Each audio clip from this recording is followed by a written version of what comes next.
տարածք ունեցող պետության տարածքում։ Մինչդեռ պետք է ասեմ, որ այս առաջին ուրեմն մուտքը թուրքական բանակի Սիրիայի սուվերեն տարածք տեղի ունեցավ հետևյալ հիմնավորմամբ։ Մենք պետք է ապահովենք մեր ճանապարհների եւ կոմունիկացիաների անվտանգությունը։ Սա պատահական չեմ ասում, կարող է կռահել, թե ինչ զուգահեռ են փորձում տանել մեր տարածքի համեմատ։ Եվ բնականաբար այս նույն գործընթացը, սա Սիրիայի այդ հատվածներն են, Աֆրինի շրջանը, որ ինչպես ասացի լիարժեք թուրքական պետություն է։ Ուրեմն եւ նմանատիպ փորձ նաև կազմակերպվեց Իրաքի տարածքում մեր օրերում դարձյալ այդ ժամանակ Թուրքիայի նախագահ Էրդողանը հայտարարեց հետեւյալը, որ մեզ համար ազգային ուխտ է Միսաքի Միլլին, դա մեր արտաքին քաղաքականության հիմնական ռազմավարությունն է եւ ըստ այդմ մենք ունենք երկու տիպի սահմաններ։ Սահմաններից մեկը տարածքային է, մյուսը հոգեվոր։ Եվ հոգևոր տարածք է համարվում Սիրիայի եւ Իրաքի հյուսիսը։ Հետեւաբար մենք իրավունք ունենք զորք տեղակայել նաեւ մեր հոգևոր սահմաններում։ Դա ուղեկցեց 2016 թվականի իրաքյան ներխուժում։ Եթե վերադառնալու լինեմ ռազմավարության փոփոխություններին, որոնք արդեն ըստ էության նկարագրեցի, ապա սա համընկնում է երրորդ փուլի հետ։ Մինչ այդ 2002-2012 թվականներին Թուրքիայի Հանրապետության նոր իշխանությունը որդեգրեց այսպես կոչված զրո խնդիր հարևանների հետ այսպես մոտեցումը եւ այդ մոտեցման հիմնական իմաստը հետեւյալն էր. Մերձավոր արևելքը նվաճել, սակայն դա անել փափուկ ուժի միջոցով։ Եվ փափուկ ուժը բնականաբար ենթադրում էր տնտեսականից մինչև մշակութային ազդեցություն, հենց այդ փուլում իմջերս նախաձեռնեց նաեւ Հայաստանի հետ հարաբերությունների կարգավորման գործընթացը, որը այն նախապայմաններով, որոնք առաջարկում էր Թուրքիան, Հայաստանի կողմից բնականաբար արդարացիորեն մերժվեց։ 2012 թվականին, երբ որ այս քաղաքականությունը ըստ էության տապալվեց, որովհետև զրո խնդիր հարևանների հետ կոնցեպտը իրականության մեջ դարձավ զրո հարևաններ, որոնց հետ խնդիր չկա,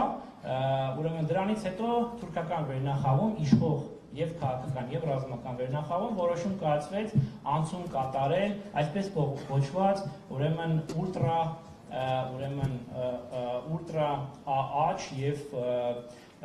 ուլտրամիլիտարիզացված խմբակների շրջանակների առաջարկած գաղափարախոսությանը այն է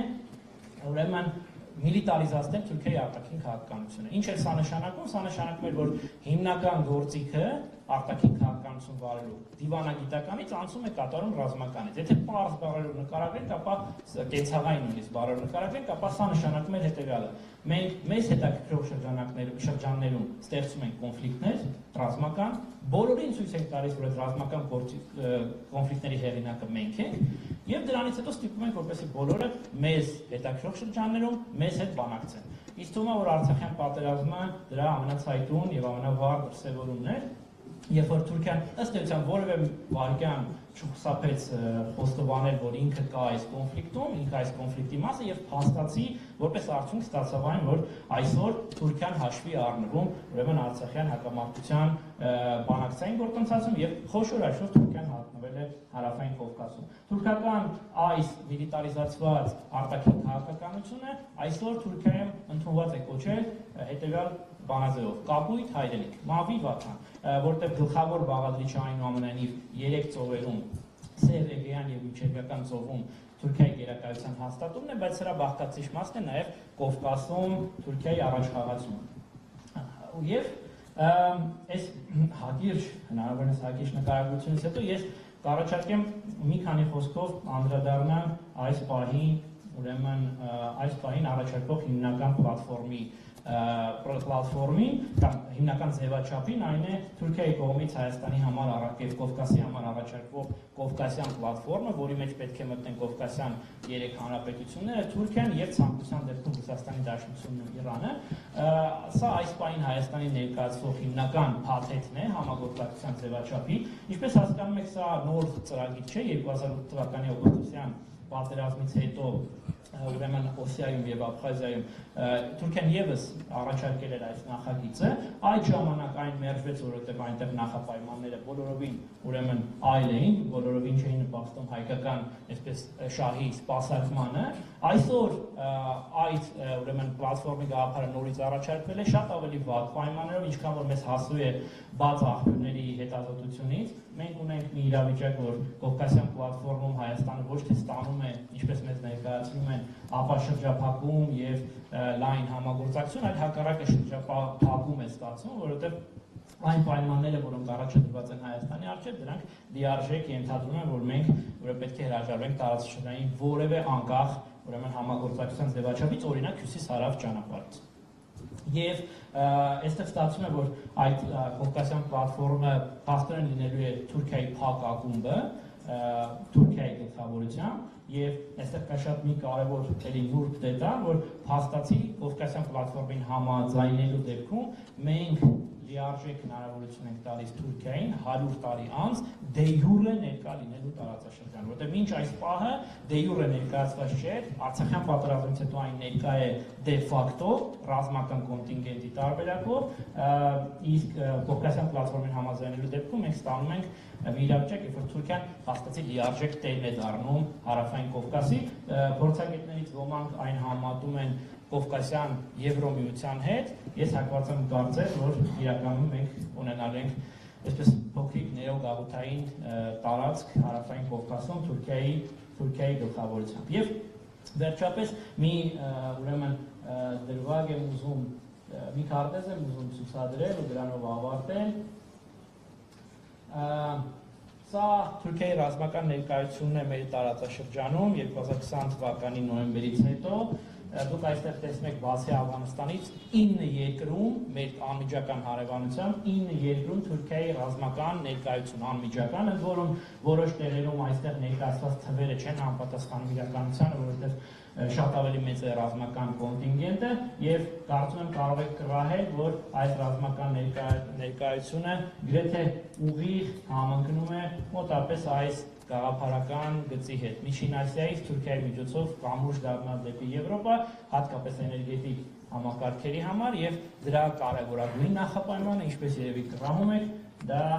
ահա այս հայտնի կոմունիկացիան է։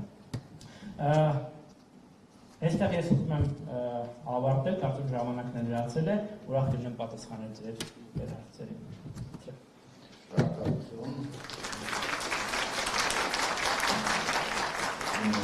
Հիմա ամյոնի մոտ եմ հրավիրում Էդգար Էլբակյանին, ԵՊՀ ռազմավարական հետազոտությունների կենտրոնի գիտաշխատող, նրա զեկուցման թեման է Թուրքիայի ներկայությունն Ադրբեջանում, ուրիշ կարևոր թեմա, եւ Էդգարը փորձելու է կանխատեսել ապագան, ինչպես նշված է զեկուցման մեջ։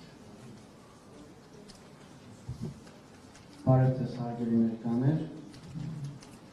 ուրախ եմ ձեզ տեսնելով, շնորհակալություն ձեր ներկայության համար։ Ես միանգամից անցնեմ թեմայից, որտեղ հավելյալ ներկայացման կարիք չունի, վերնագիրը ամեն ինչ ասում է փոխարեն։ Ես փորձեմ տեխնիկային վարվել։ Շատ կարճ պատմական ներածություն, մեծ ոչ թե այսինքն փաստերի թվարկմամբ, առհասարակ փորձել եմ զեկույցի ամբողջականությունը կառուցել դրա շուրջ, որ փաստերից կարևորները զատենք, որոնց հիման վրա կարող ենք վերլուծական կոնտեքստ ապահովել։ Առաջին հենց ուզել անկախության առաջի տարիների մասին ու այն կոնտեքստը, որում է թուրք-ադրբեջանական հարաբերությունները գոյացել են, դա խորհրդային միության փլուզումներ ու այս տարածքների ռազմաքաղաքական առումով, նաև մշակութային հոգևոր առումով վակուումիզացիան ու Թուրքիան այն երկիրն էր, որը այդ տարիներին նաև արևմուտքի առաջին հերթին որտեղ այդ ժամանակաշրջանը համընկնում էր Թուրքիամայական պատմության ավարտի հետ ու արևմուտքը միայն ԱՄՆ-ն էր այդ ժամանակ, Թուրքիան նաև ԱՄՆ-ի թողտվությամբ ու առաջմղմամբ փորձում էր այդ վակուումը, որն առաջացել էր այստեղ, լցնել։ Դե օբյեկտիվ նախադրյալներ կային, որովհետև սովետական միության հարավային ենթաթևը Կովկասից մինչև Միջին Ասիա թուրքալեզու պետություններ էին, այն բնական նախադրյալներ կային։ Սրանից զատ Թուրքիան նաև ուներ իհարկե սեփական շահագրգռվածությունը, արտահանել իր զարգացման մոդելը, իսկ դա շատ բնական ցանկություն է, ցանկացած երկիր, որ մի քիչ դրա համար ներուժ ունի, ցկտում է դրան, Եվ նաև հասնել, այսինքն նավթագազային պաշարներին այս տարածաշրջանում, ես որոնք ոչ միայն Թուրքիա, կնայեք ոչ միայն Ադրբեջան, այլ նաև, այսինքն դեպի թուրքմենական շուկաներ։ Մեծ կոնտեքստը այսինքն սա էր։ Առաջին տարիներին Ադրբեջանում եւ 92-93 թվականներին իշխանության ղեկին էր թուրքամետ հայացքներով հայտնի Աբուլֆազլ Էլչիբեյը, պայմանականորեն այդ կոչում ենք թուրքական ռոմանտիզմի շրջան Ադրբեջանի արտաքին քաղաքականության մեջ, այսինքն առանց որևէ հաշիվ հաշվարկի, առանց ռեալ պոլիտիկա հաշվի առնելու, Էլչիբեյը հարաբերություններ վատացրեց եւ Իրանի հետ եւ Ռուսաստանի Դաշնության հետ, հանում ուրեմն թուրքական աշխարհի հետ սերտ հարաբերությունների ու թուրքական ազգայնական իդեայի, բայց հաշվարկը սխալ էր այնքանով, որ չնայած ես շեշտեցի, որ Թուրքիան ուներ այդ ամբիցիաները վարկումը լցնելու, բայց ամբիցիաները այդ ժամանակ քիչ էին։ Թուրքիան չուներ այն ուժը, հատկապես Բաղդադում Ռուսաստանի Դաշնության հետ, որ կարողանար դա անել։ Այսինքն այստեղ Ադրբեջանը թեր հաշվարկ կատարեց եւ դա զգալապես իդեպ նաև նպաստեց նրան, որ պատերազմում իրենք պարտվեցին եւ հաղթեցին մենք։ Էլչիբեյի իշխանությունից հեռացվելուց հետո փաստացի Հեյդար Ալիևի իշխանության գալով Թուրքիայի հետ հարաբերությունները բերվեցին, ռացիոնալիզացվեցին ու բերվեցին իրական ռեալպոլիտիկի դաշտ։ Ճիշտ է, նա է հեղինակը մեկ ազգ երկու պետության, այդ կարգախոսի 93 թվականի, 94 թվականի փետրվարի Թուրքիա կատարած այցի ժամանակ ինքն է հնչեցրել։ Այսինքն իրական փաստերով եթե դատենք, Հեյդար Ալիևը ավելի շատ է նպաստել Թուրքիայի հետ հարաբերությունների կառուցարկմանը, քան Էլչիբեյը, թեպետ Էլչիբեյի ամբողջ էթոսը, կենսագրությունը կառուցված է դրա վրա, բայց դա քիչ է։ Այսինքն եւս մեկ կիրառական կարևոր օրինակ է, որ քաղաքականության մեջ մղումները չեն կարևոր, այլ այսինքն կամքը, խելքը եւ գիտահի կառավարումը, թե արդյոք դուք կարողանաս հասնել նպատակների։ Սա մեծ հաշվով պատմական, այսինքն կոնտեքստն էր, որ գալիս է մինչև մեր օրեր, բայց ես իրեն ոչ թե մեր օրեր կբերեմ հիմա ժամանակագրական այսպես պարզ թվարկմամբ, այլ ըստ բովանդակության։ Այսինքն Թուրքիան ինչպիսի ներկայություն ունի Ադրբեջանում ու էլի ոչ թե կենտրոնանանք առանձին ինֆոմիավորների վրա, առանձին փաստերի վրա, այլ կփորձենք առաջին մոտիվները հասկանալ եւ ամենակարևորը դրանց վրա արդեն եզրակացություններ ու իհարկե կանխատեսում։ Այս ասածս առաջին հերթին իհարկե վերաբերում է տնտեսական ներկայությանը, որովհետեւ ես ինքս տնտեսագետ չեմ, ես առանձնացրել եմ այն տնտեսական, այսինքն ցուցիչներն ու ռեալիաները, իրականությունները, որոնք կարևոր են քաղաքականության համար։ Այստեղ խոսում ինչու եմ, ասենք, բանկի նկարդրել, հիմա ես կանադառնամ, ասենք, այս նաև ճյուղերի տնտեսության թուրքական ներկայության Ադրբեջանում, բանկի նկարը սիմվոլիկ է, քանի որ ասացի ես առանձնացրել եմ քաղաքական նշանակություն ունեցող տնտեսական ռեալիաները, այսինքն եթե դու մասնակցություն ունես որևէ երկրի ֆինանսական եւ բանկային շուկայի, դա միայն տնտեսական ներկայություն չէ։ Դա նշանակում է նաեւ քաղաքական փոխվստահության մեծ մակարդակ։ Հիմա արդեն այս առաջին շարքի այսպես էքսցենտրիկ ապահովները բոլորիդ էլ իրականում ծանոթ են, ես իրենց շատ այսպես հպանցիկ եմ գրել, որովհետեւ քաջածանոթ եք բոլորը, խոսքը Բաքու-Թբիլիսի Ջեյհանի մասին է, Բաքու-Թբիլիսի Էրզրում գազամուղի, Բաքու-Թբիլիսի երկաթուղու եւ Թանապի ու Թափի, որոնք վերջերս ուրեմն 1 տարի առաջ, 1-3 տարի առաջ իրականություն դարձան եւ այն մասին են, որ Ադրբեջանը եւ Թուրքիան Վրաստանի տարածքով ունեն նավթագազային ուրեմն հոսընթաց, ինչպես նաեւ երկաթուղային հոսընթաց։ Այսինքն այս մասով որևէ առանձնահատուկ նորություն իրական մասերով չկա, պարզապես սա պետք է ֆիքսել։ Արդեն գարով, այսինքն քիչ թե շատ ինչ-որ առանձին հիշատակության արժանի բաների, մեկը այն է, որ Թուրքիան, նախ ֆիքսենք, որ ինքը երկրորդ առևտրային գործընկերն է Ադրբեջանի, այսօր եւ արտահանման առումով եւ ներդրման, եւ օտարերկրյա ուղղակի ներդրումներով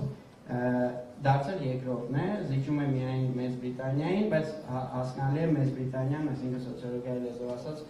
շեղում է, որովհետև գործ ունենք British Petroleum-ի հետ, որը ասենք նավթագազային սեկտորում ունի ներդրում, այսինքն եթե դա հանենք որպես վիճակագրական շեղում, ստացվի որ Թուրքիան նաև առաջին օտարերկրյա ուղղակի ներդրողն է Ադրբեջանում, եւ այս թիվն էլ 13000 թուրքական ընկերություն, այսինքն պատահական չէ, սա ասենք շատ լուրջ կապիտալի մասին է խոսքը։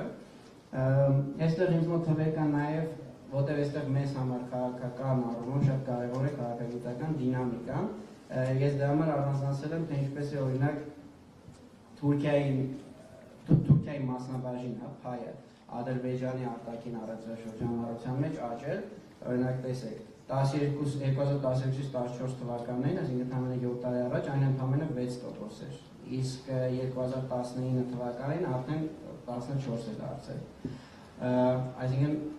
ֆիքսենք դինամիկան, որ երկու անգամից ավել մեծացում ունենք։ Իհարկե այստեղ կա դիսբալանս, ինչ առումով, որ այսինքն Թուրքիայի արտահանումը հասկանալիորեն գերազանցում է Ադրբեջանի արտահանմանը դեպի Թուրքիա 5 անգամ, ինչը հօգուտ Ադրբեջանի չէ, բայց կա մի բան, որ հօգուտ Ադրբեջանի է, ես դա անպայման ուզում եմ հիշատակել, որտեղ էլի քաղաքական նշանակություն ունի, այն է, որ այդ հիշատակած ներդրումները, որ ասում եմ, եթե Մեծ Բրիտանիային անենք Թուրքիան առաջին ներդրողն է Ադրբեջան, դրանք գերազանցապես արվում են, ուրեմն մի հատ էլ հիշենք, դրանք գերազանցապես արվում են ոչ նավթային սեկտորում։ Մոտավորապես 2015 թվականից Ադրբեջանը նաև պաշտոնական հայեցակարգերի մակարդակով առաջնահերթություն սահմանեց իր ոչ նավթային սեկտորի զարգացումը։ Ադրբեջանը որպես դասական ավտորիտար երկիր պաշտոնական մակարդակով, տեքստային մակարդակով երբեք չի խոսում խնդիրների մասին։ Մինչև 2015 թվականը միակ երկիրը, որը անընդհատ ասում էր, որ Ադրբեջանի տնտեսությունն ունի հոլանդական հիվանդություն, նավթագազային կապվածություն եւ այլն, Հայաստանն էր։ Այսինքն դա հասկանալի է, ինչ որտեղ դա նաև պետք էր մեզ քարոզչական նպատակներով, մենք դա ասում ենք, իրենց մոտ, ասենք, քար լռություն էր։ 2015-ից իրենք հասկացան, որ դա իրոք խնդիր է եւ նաեւ որոշեցին բարձրացնել ու փաստորեն այս հարցում իրական Թուրքիան նրանց աջակցում է ներդրումներ անելով հենց այդ հեռանկարային ոլորտում, որոնք ստրուկտուրալ առումով թույլ են տալիս զարգացնել ոչ միայն ուղղակի տնտեսությունը, այլ հասարակությունը առհասարակ։ Դրանք ձեր բոլորի իմացած շատ հայտնի ոլորտներն են, այսինքն սննդի արդյունաբերություն, տեքստիլ, այս հիշատակածս ֆինանսներ, բանկային ոլորտ, ապահովագրություն, շինարարություն, այստեղ էլի գրել արդյունաբերություն, տրանսպորտ, այսինքն քանակականից զատ մենք այստեղ տեսեք քանակապես ասեցի, որ առաջինը Մեծ Բրիտանիան է, բայց այսինքն դրա ավելացված արժեքը շատ է նավթային ոլորտի, բայց մուլտիպլիկատիվ էֆեկտն է փոքր, հատկապես հասարակական նշանակության, իսկ Թուրքիան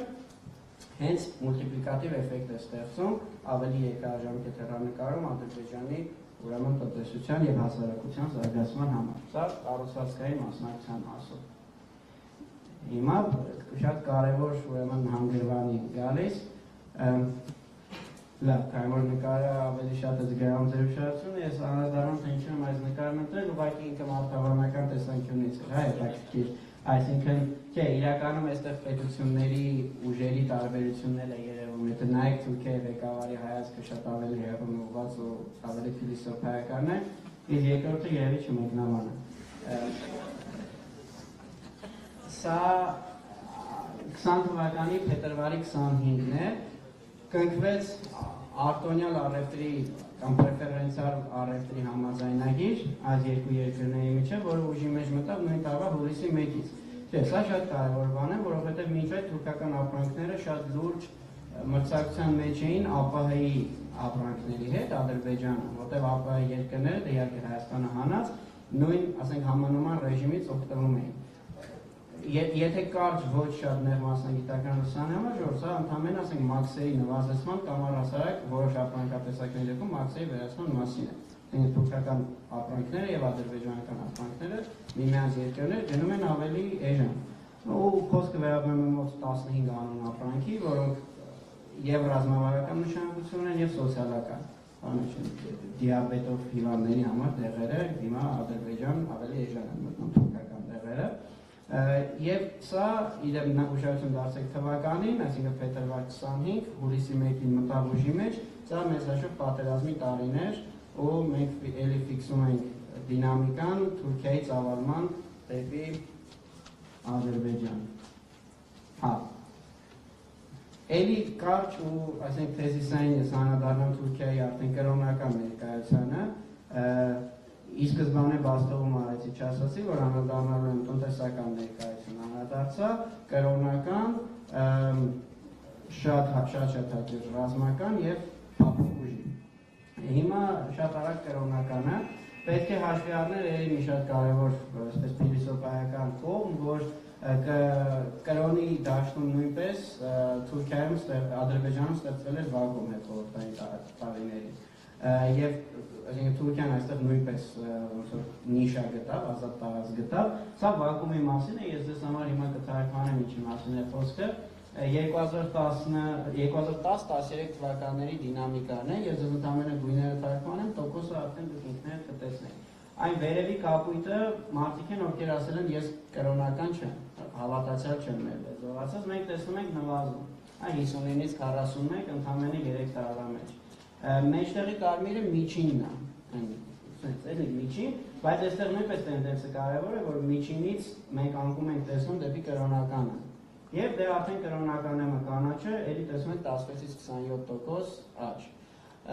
Սա ևս խորքային պատճառներ ունի, առաջին հերթին որտեղ Ադրբեջանում չկա ընդդիմադիր քաղաքական դաշտ եւ մարդիկ շատ հաճախ իրենց բողոքը արտահայտելու այլ ասպարեզ դոմեն չեն գտնում, քան կրոնը։ Բայց սա պատճառներից մեկն է, ուղղակի ասացի առանձնացնեմ։ Ուղղակի, ինչպես եւ տնտեսության ոլորտում Թուրքիան այստեղ միակը չէր, հա, որ մրցակցում է Ադրբեջանում կրոնական դաշտում, դուք գիտեք, Ադրբեջանը գերազանցապես շիա իսլամի երկիր է, Թուրքիան սուննի եւ հաշվի առնելով, որ Ադրբեջանում իսլամը մեծ հաշվով ինստիտուցիոնալիզացված չէր, դե այսինքն սովետական տարիներն են ոնց որ իրենց հետ գցել, նաեւ սուննիների ներթափանցման համար պարարտող կար, օրինակ Սաուդյան Արաբիայից եւ Քուվեյթից պայմանական ասենք ներկրվեց վահաբիականություն, սալաֆիականություն, առաջին տարիներին Իրանն էր շատ ակտիվ եւ փորձում էր նաեւ տրանսֆորմացնել իր կրոնական ներկայությունը քաղաքականի, օրինակ այդ տարիներին հենց 91-ին հիմնվեց Ադրբեջանի իսլամական կուսակցությունը, որը հենց 4 տարի անց էլ արգելվեց, շատ ուժեղ աֆիլիացված էր Իրանի հետ։ Եվ հա, սա իմ ասածը արտացոլվում է նաև մզկիթաշինության ասպարեզում, ես դարձյալ թվերը հանելում շատ խոսում եմ, Թուրքիան Ադրբեջանում 91-ից սկսած կառուցել է 23 մզկիթ, Քուվեյթը 73, իսկ օրինակ Իրանը ընդամենը 1, Սաուդյան Արաբիան 3, Քաթարը նույնպես 1։ Այսինքն այստեղ նույնպես Թուրքիան մեծ մրցակցության մեջ է եղել, բայց Թուրքիային օգնել է հետևյալը, որ չէ, մի քիչ շուտ է։ Թուրքիային օգնել է հետևյալը, որ ինքը հանդես է եկել կոպիտ ասած 3 դեմքերով։ Այսինքն մեկը պետականը, Թուրքիայի կրոնական կառավարչությունը, մյուսը Թուրքիայի այն ժամանակվա փափուկ ուժ հանդիսացող գյուլենական շարժումը, որը, ասենք, եթե շատ կարճ, ապապետական, ցանցակենտրոն մի կառույց է,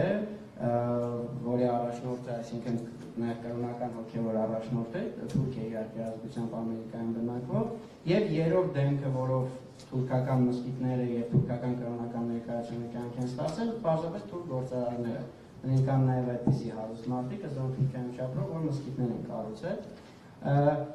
Ոնց վարվեց ուրեմն, բացառությամբ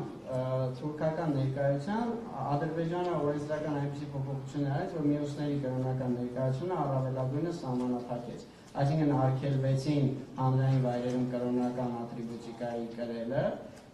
եւ նաեւ արգելվեցին Ադրբեջանում չսովորած եւ այլ պետություններում սովորածների իսլամական ծես անցկացնելը։ Սա հիմնականում իրանական ազդեցությունը մեղմելու համար էր։ Նկատեք, որ թեպետ Իրանը նույնպես շիա է, Ադրբեջանը նույնպես շիա, բայց այս հարցը ընդհանրապես քաղաքական է։ Սա ես ուզում եմ ցույց տալ, որ այո, Թուրքիայի կրոնական ներկայությունը առաջին հերթին քաղաքական է, սա ամենակարևոր մզկիթներից մեկն է, որ իրեն կառուցել են 96 թվականին, Բաքվի կենտրոնում, կոչվում է նահատակների, այսինքն շահիդների մզկիթ, համապատասխան գրառմամբ այն մասին Ղուրանից, որ մոտապես շահիդները չեն մահանում, այսինքն մենք տեսնում ենք կրոնը եւ պատերազմական հռետորաբանությունը մեկտեղ։ Սա ուրեմն Նախիջևանում է կառուցվել, հեռվում ինչպես տեսնում եք, այսինքն Ապրակոնից գավառի օծասար լեռն է։ Այս մզկիթը կոչվում է Քազին Կարաբեկի Փաշայի անունով։ Իսլամական ավանդույթը թույլ տալիս է պարզապես մարդկանց անունով մզկիթներ կոչել, ի տարբերություն քրիստոնեականի, եւ այս մզկիթի բացմանը, որ 99 թվականին է եղել, մասնակցել է մի կողմից Հեյդար Ալիևը, մյուս կողմից, այսինքն Հայաստանի առաջին հանրապետության վաղճանը դրած Քազին Կարաբեկի զորավարի դուստրը։ Այսինքն էլի տեսնում ենք, որ կրոն քաղաքականություն սերտաճած են։ Ես շատ արագ կանադառնամ պարոն Մեկյան ձեր թույլտվությամբ փափուկ ուժին, մի քիչ էլ ես կօգտվեմ այն առիթից, որ իրականում փափուկ ուժը շատ դժվար չափելի է, բայց էլի շատ արագ ասեմ, թե ինչպես եմ ես դինամիկան ֆիքսում, որ Թուրքիայի փափուկ ուժը Ադրբեջանում աճել է։ Նախ դրա համար պարարտ թող կար, որովհետև ինչպես եւ հայկական հասարակությունը անկախությունից հետո ադրբեջանական հասարակությունը նույնպես կողմնորոշվել է ավելի դեպի արևմուտք։ Պարզապես եթե մեր դեպքում այդ արևմուտքը ինչ-որ աներևակայելի մի տարածք էր, այսինքն չափելի չէր մեզ համար, եւ դրա համար դա դառնում էր գլոբալիստական օրակարգ, Ադրբեջանի դեպքում դա Թուրքիան էր, որը հավատակից էր, լեզվով մշակույթով ինչ-որ նմանություն կար։ Դրա համար իրենց դեպքում այդ արևմտականացումը բերեց օգուտ եւ ոչ թե գլոբալիստականացում։ Կրկնում եմ, փափուկ ուժը դժվար է չափել, անուղղակի փոփոխականներ են պետք։ Ես երկուսը հիշատակ եմ, մեկը այդտեղ գրված չէ, մեկը գրված է։ Չգրվածը ասեմ, որ օրինակ 2013 թվականի հարցում Ադրբեջանում, ինչպես եք վերաբերում օտարերկրացու հետ ամուսնությանը եւ ընդհանուր անհանդուրժող տրամադրությունը, բայց ամենաբարձրը թուրքերի հանդեպ է դրական վերաբերմունք, այսինքն 46%-ը նորմալ է համարում, որ ադրբեջանցի աղջիկը ամուսնանա թուրքի հետ։ Իսկ օրինակ ռուսի դեպքում ընդամենը 4%-ը, 95%-ը դեմ է ռուսի հետ ամուսնությանը եւ նույնը դիտել եվրոպացու դեպքում, 9%-ը կողմ է, 90-ը դեմ։ Եվ նաեւ ես այսօր գրվածներից միկրովկայություններին կուզենայի անդրադառնալ, մենք այս վերջի պատերազմի ժամանակ շատ էինք լսում Ալլահու Ակբար, ասենք կրոնական ազգական չէ, որը մինչ այդ բնորոշ չէր ադրբեջանական բանակի զինվորներին։ Երկրորդ այս պատերազմի ընթացքում երբ սկսվեց պանծացվել Իլհամ Ալիևի կերպարը, նրանք սկսեցին անվանել ռեիս դիմելաձևով, որը փոխառություն է թուրքական միջավայրից, այսինքն ռեիս նշանակում է ղեկավար, նախագահ, բայց ասենք այդպես կոչում են Էրդողանին, Ալիևին այդպես երբեք չէին կոչել, եւ նաեւ երրորդ էլի լինգվիստիկ միկրովկայությունը, որ գիտեք, կա արաբերենից եկած ֆաթեհ տերմին, որը նշանակում է նվաճող, այդպիսին էր Մեհմեդ II-ը, որը նվաճել է Կոստանդնուպոլիսը, նրա անունը հենց այդպես է, Մեհմեդ Ֆաթեհ։ Հիմա ադրբեջանցիները Շուշի գրավմանը մասնակցածներին կոչում են Շուշա Ֆաթեհի, այսինքն Շուշին գրավողներ։ Դարձյալ մենք տեսնում ենք թուրքականության, այս դեպքում կարող ասել նաև օսմանականության, ուրեմն ներկայություն։ Ռազմական ներկայության մասին ես չեմ խոսի, նախ մենք ունենք զեկույց եւ երկրորդ կարծում եմ այս պատերազմից հետո մի փոքր անիմաստել է ապացուցել, որ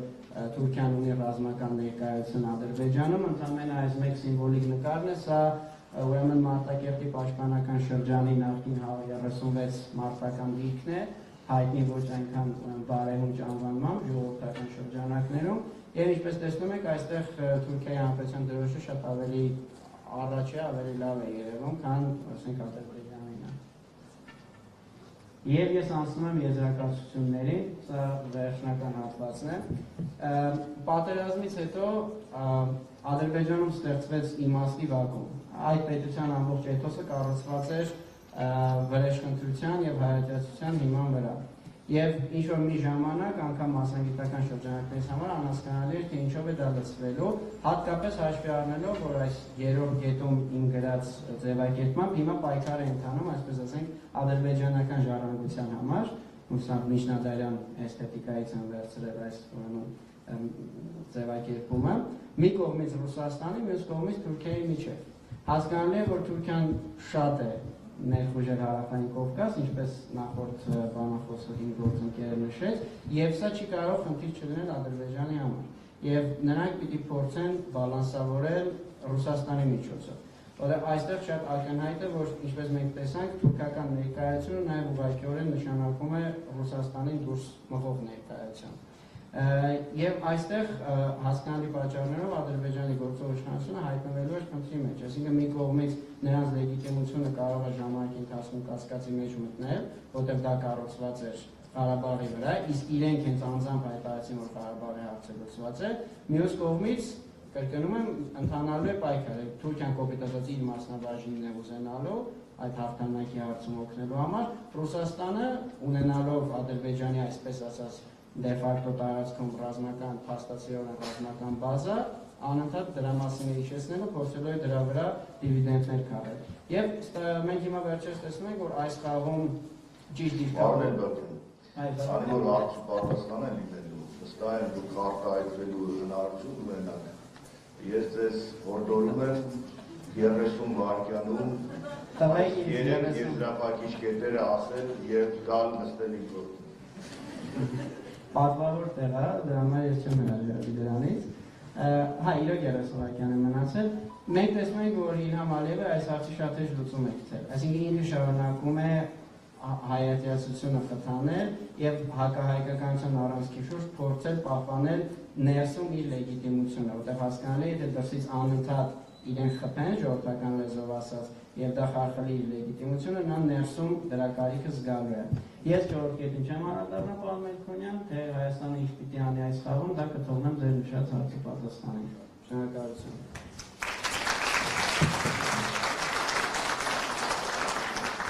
Այս նիստի վերջին զեկույցը, ուրեմն երկու փորձագետ են ներկայացնելու, Կարեն Նիկիցյան տարածաշրջանային հարցերի փորձագետ եւ Հայկ Խաչիկյան ռազմիկու մասնագիտացված կայքի վերլուծաբան, զեկուցման թեման է Թուրքիայի զինված ուժերը եւ Հայաստանը։ Խնդրում եմ ռեգլամենտը պահեք ավելի լավ, քան նախորդ զեկույցով։ Добрый день, буду говорить на русском. Недостатка времени чуть-чуть доклад выйдет в сокращенной форме. Для того, чтобы понять современные тенденции, все слышно нормально? Для того, чтобы лучше понять современные тенденции, нам нужно обратиться к истории вопроса. Мы увидим, что направления проявления силы со стороны Турции, они совпадают с османскими, но мы перейдем, османский этап от истории мы опустим, перейдем сразу к истории кемалистской Турции. Значит, надо понимать, надо напомнить, что современная турецкая армия была создана османским генералом Мустафой Кемалем, в дальнейшем Ататурком, в 1919 году на основе частей османской армии. Османская империя капитулировала, но не все части капитулировали, как оно должно было быть. Кемаль их возглавил, и изначально идейно-республиканская Турция была построена на отрицании Северского договора, и, соответственно, изначально у новой турецкой армии было два основных вектора проявления силы. На востоке против Армении и Грузии, а на западе против Турции. Эти направления для Турции актуальны до сих пор. Греция. На западе против Греции, может быть, договорился. За первые 20 лет существования новой Турции к имеющимся векторам силового воздействия со стороны Анкары добавились еще два, которые также актуальны до сих пор. Это курдский и арабский вектор. Уже после того, как Турция при серьезной поддержке Советской России нанесла поражение и армянским, и греческим войскам, это 1920 и 22 год, соответственно, началось серьезное курдское восстание на востоке страны, это 1925 год. Восстание было жестоко подавлено турецкой армией, а силовые действия, часто переходящие в боевые, против курдов остаются одной из задач вооруженных сил Турции до сих пор. Курдские восстания имели место в Турции в 20-30-е годы и продолжаются с 1980-х годов, можно сказать, до сих пор. Примечательно, что война с курдами ведется не только на территории Турции, но и на территории сопредельных государств. Начиная с 1990-х годов на территории Ирака, а с 2011 года уже и на территории Сирии. Речь идет не только о воздушных ударах, но и наземных операциях, как периодически Турция привлекает для этих операций силы численностью до 35 тысяч человек.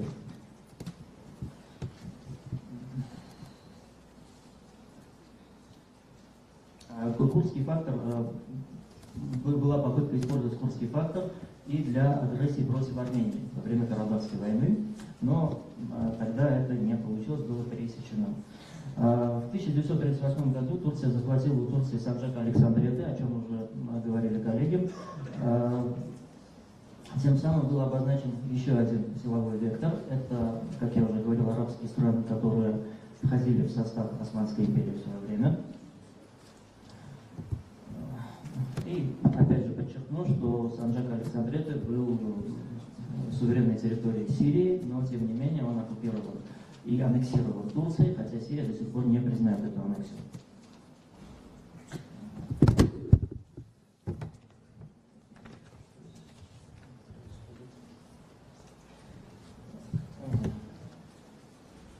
В том же ключе мы можем рассматривать и агрессию, и участие турецких сил в войне в Ливии.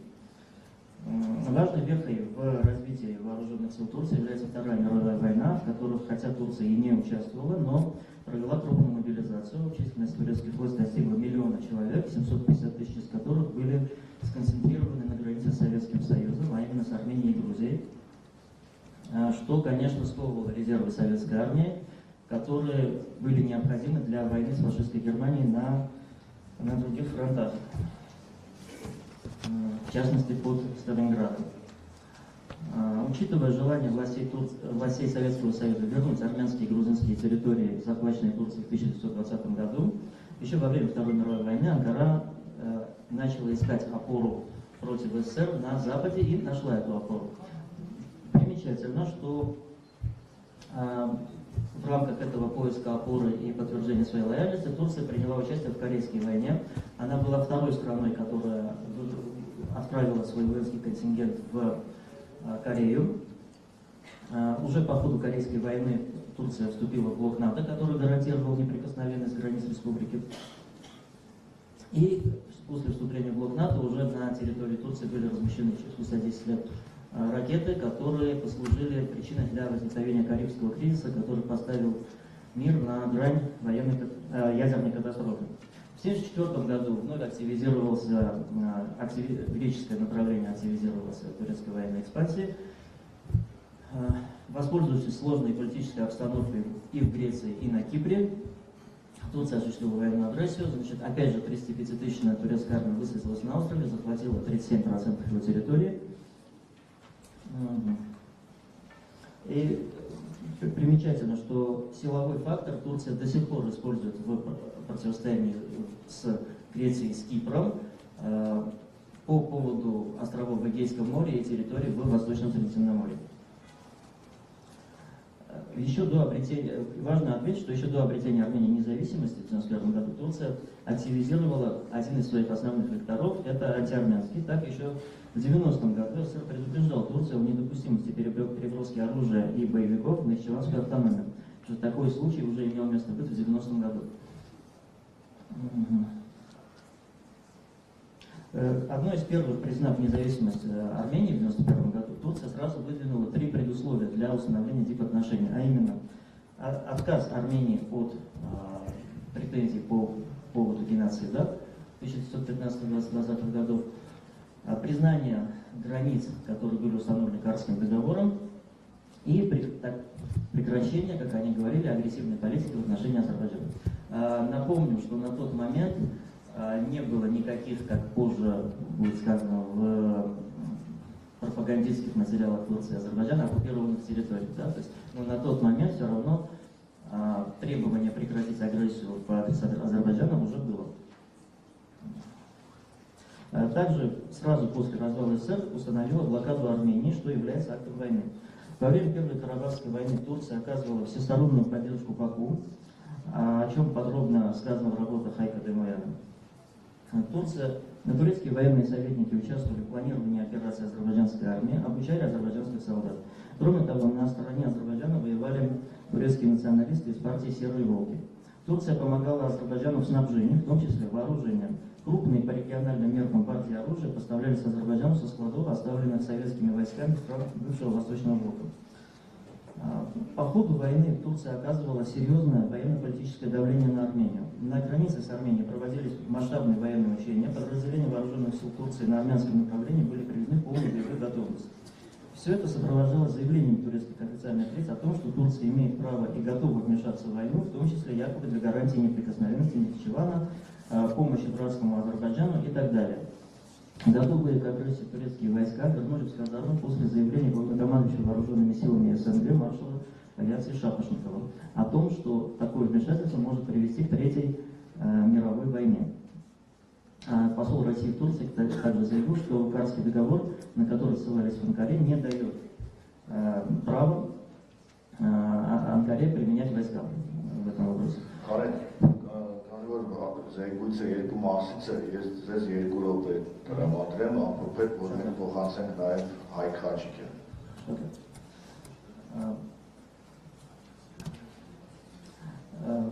Серьезная подготовка к началу боевых действий Турции против Армении имела место в октябре 1993 года, когда в Москве разразился острый политический кризис.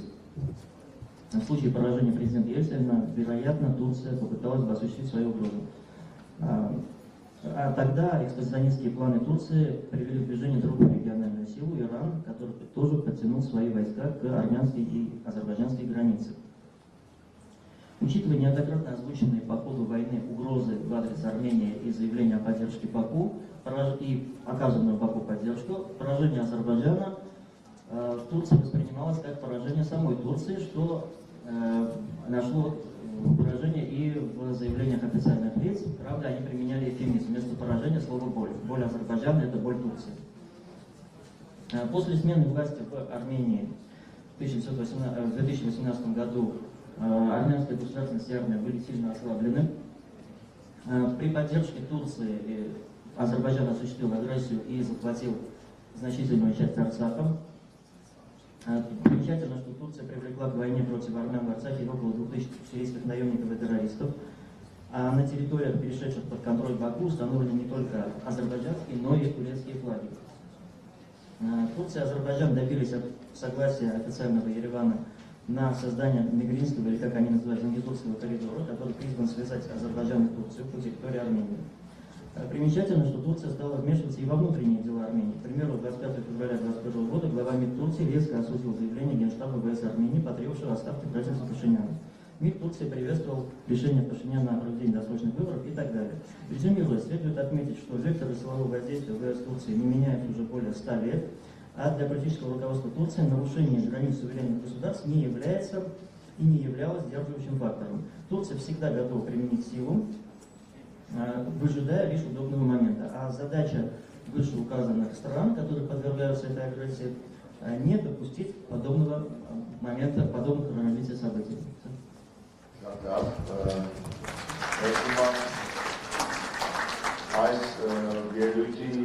Երկրորդ հատվածը, պաստորեն սա կարող ենք համարել պատմական ակնարկը, թուրքական ռազմական ուժի ներկայության այս տարածաշրջանում, եւ հիմա Հայկ Հաչիկյանը կներկայացնի մոտ 7 րոպեվա ընթացքում կներկայացնի արդեն Հայաստանի ուղղությամբ թուրքական զինված ուժերի այս պահի ենթակառուցվածքները, տեղաբաշխումը եւ այլն։ Խնդրեմ այն։ Բարեցես, ես փորձեմ մաքսիմալ հնարավորինս չափ լինել ակիվչու արակ, ինչ վերաբերյալ ինձնից առաջ բանախոսները խոսում էին Թուրքիայի քաղաքականության մասին, բայց ինձ թվում է էական է նաև ուշադրություն դարձնել այն հանգամանքին, թե ռեալ հողի վրա ինչպես է իրավիճակը, ինչն է Թուրքիային հնարավորություն տալիս իրագործել իր քաղաքական ու ռազմավարական պլանները։ Ընդհանուր Թուրքիայի բանակը, այսպես ասած, մեծ հասկացողություն է ու մեծ հաշվով անիմաստել է ամբողջ բանակից, խոսել նախ եւ առաջ նաեւ ժամանակում չենք տեղավորվի, բայց ես խոսեմ այն հատվածից, որը անմիջապես մեզ մոտ է ու իրենց օպերատիվ ուղղությունը, այսպես ասած, դեպի Հայաստանն է։ Նախ Թուրքիայի արևելյան շրջանների օպերատիվ ուղղությունների համար պատասխանատու է Թուրքիայի զինված ուժերի երրորդ բանակը։ Ընդհանուր առմամբ նաև երրորդ բանակն է մեծ հասկացողություն։ Ես խոսեմ ավելի կոնկրետ մեր ուղղության բրիգադների մասին։ Ինքնին երրորդ բանակը բաղկացած է երկու ենթաբանակներից, որին ենթաբանակների անալոգը Հայաստանում, որպես համար ավելի հասկանալի լինի, կարող ենք ապրել կորպուսները։ Երկու կորպուսներից 9-րդ եւ 8-րդ։ Ինչ վերաբերում է մեր ուղղությանը, ապա այնպես է ստացվել, որ բաշխման առումով մի մասը, հարավային մասը արևելյան ուղղության ընկնում է 8-րդ կորպուսի օպերատիվ ենթակայության տակ, հյուսիսային մասը 9-րդ կորպուսի ուղղության տակ։ Եթե հարավից սկսենք, ապա այս ուղղության մասին խոսելիս օբյեկտիվ չի լինի, եթե մենք չնշենք Նախիջևանի գործոնը, որտեղ 2013 թվականից սկսած Ադրբեջանը վերափոխել է եւ ըստ էության բառին իր բոլոր իմաստներով համապատասխանեցել են ու ստեղծել է Նախիջևանի առանձին համազորային բանակ, ու ինչպես նաև իրենց կոնկրետ նախիջևանյան ուղղության համար աշխատանքներ են տարել Թուրքիայի հետ, որոնք չեն սահմանափակվել միայն զորավարժություններով, բայց դրանց մասին էլ փորձեմ խոսալ։ Նախ հարավային ուղղությամբ մենք ունենք այս Նախիջևանին մոտ ամենամոտը տեղակայված Թուրքիայի զինված ուժերն ունեն արդեն 8-րդ ենթաբանակի առաջին մեխանիզացված բրիգադը։ Քանի որ այդ բրիգադ ասվածը որպեսզի օդի մեջ ինչ-որ տերմին չի բացատրեմ, ըստ էության սա մոտավորապես 3000-անոց գուցեև ավել ստորաբաժանում է, ընդ որում նաև բավական փորձ անցած, իսկ բրիգադի կազմում նաև կա զորային ավիացիա, այն է թե մարտական ուղղաթիռներ։ Այսպիսի բրիգադի անալոգներ չկա ոչ Հայաստանում, ոչ էլ նաև Ադրբեջանում այս կազմով։ Երկրորդը ավելի եթե հյուսիս ենք գնում, մեր ուղղությամբ աղրի հատվածում մի քիչ ավելի հյուսիս, աղրի հատվածում նույն 8-րդ ենթաբանակի 12-րդ ուրեմն մեխանիզացված բրիգադն է։ Այս հատվածում ունեն որպես նաև 12-րդ բրիգադը կարող է ռեզերվային դեր կատարել։ Այս հատվածում նաև տեղակայված է Իգլիվ քաղաքում 5-րդ սահմանապահ գունդը, որի օպերատիվ ուղղությունն է Հայաստանի սահմանը, նաև Իրանի սահմանը։ Այս գունդը լինելով նաև սահմանապահ, էլի Հայաստանի հետ անալոգիա պետք չի անցկացնել, նաև ոչ Ադրբեջանի սահմանապահների հետ, մեծ հաշվով սա թեթև մոտարազգային ստորաբաժանում է իր հրետանիով եւ այլն։ Բայց հրետանու արկայությունը այստեղ օբյեկտիվ է,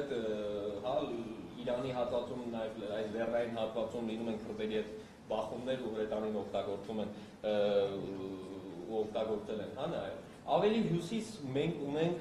Կարսի հատվածում, ուրեմն Կարս, Սարիղամիշ, Էդգար, եթե խնդրեմ ինձ հյուսիս կտանես։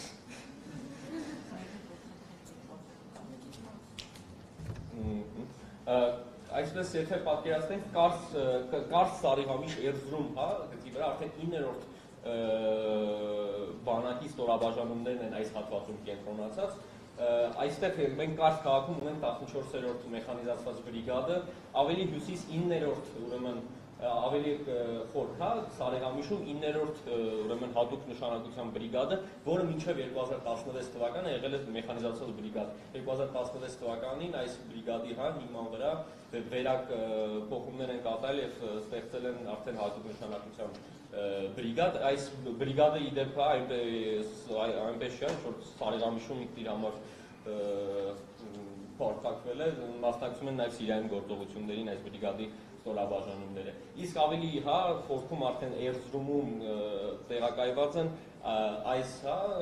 խմբավորման աջակցման ուժերը, հրետանին, զրահատանկային ստորաբաժանումներ։ Այն ինչ որ ես փորձեցի արագ ներկայացնել, սա միայն այն թե ինչ այսպես ասած առաջին էշելոնում են տեղակայված։ Ինչպես ասում եմ, սա դեռ ամենը չէ ու այս ստորաբաժանումները ունեն շատ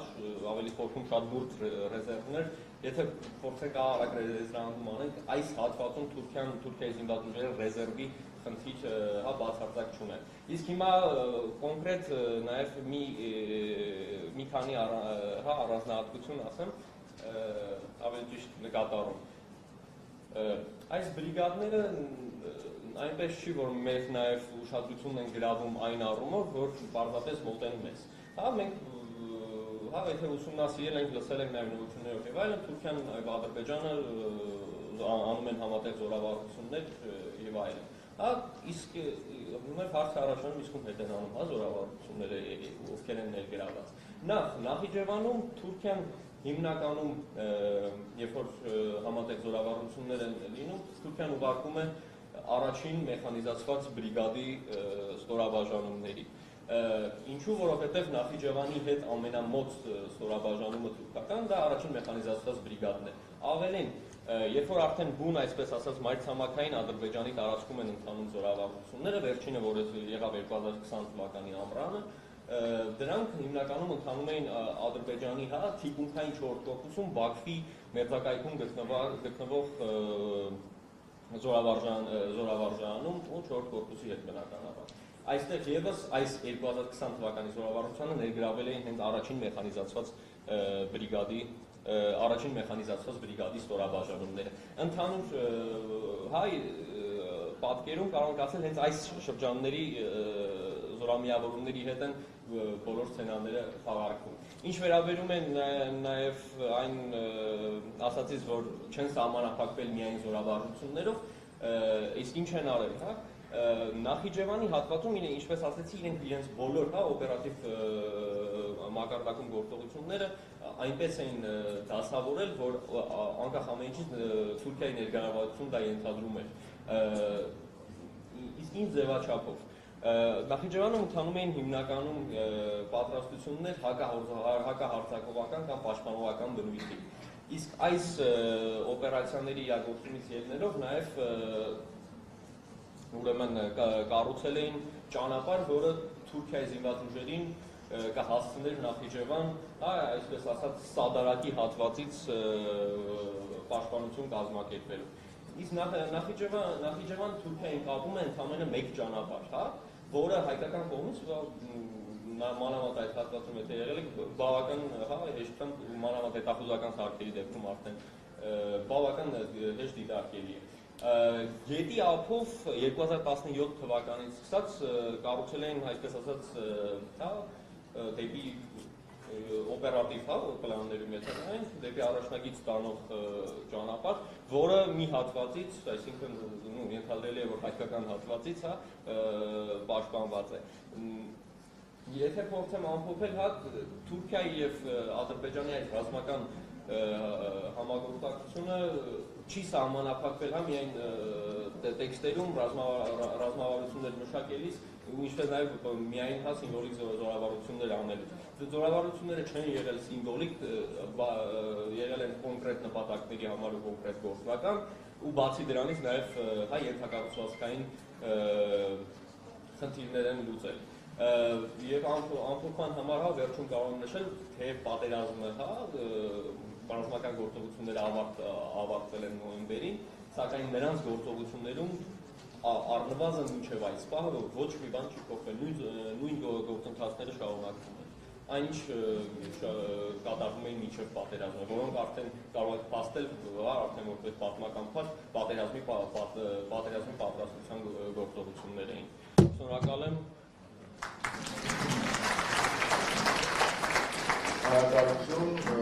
Շնորհակալություն եմ այդ բոլոր բանախոսներին։ Հիմա մենք ունենք մոտ 25 րոպե ժամանակ հարց ու պատասխանի եւ քննարկման համար, մտքերի արտահայտման համար, երևի այսպես բաժանում անենք, սկսենք հարցերից,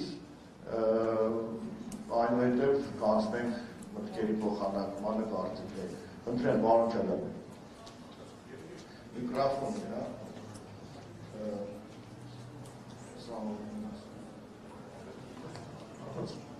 Շնորհակալություն եմ այդ բոլոր բանախոսներին, բայց երևի հարցս բոլորն են ծեզլված, ցեղացողության պատասխանի։ Հիմնականում ձեր ելույթները ակնարկ եւ պատմական եւ որոշակի իրողությունների տրանսմիտացիա վերլուծություն են գալը հասավ համարյա ինչ-որ կետին, թե Հայաստանը ինչ պետք անի, այդ ուզենաց այդպես իրադրություն հասնենք։ Մենք իսկապես հիմա հայտնվել ենք շատ դժվարին փակուղան իրավիճակում։ Ամեն մեկը ինչ երկիր ունեցնում։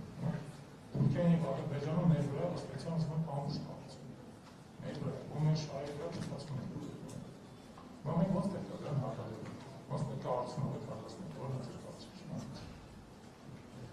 Շնորհակալություն։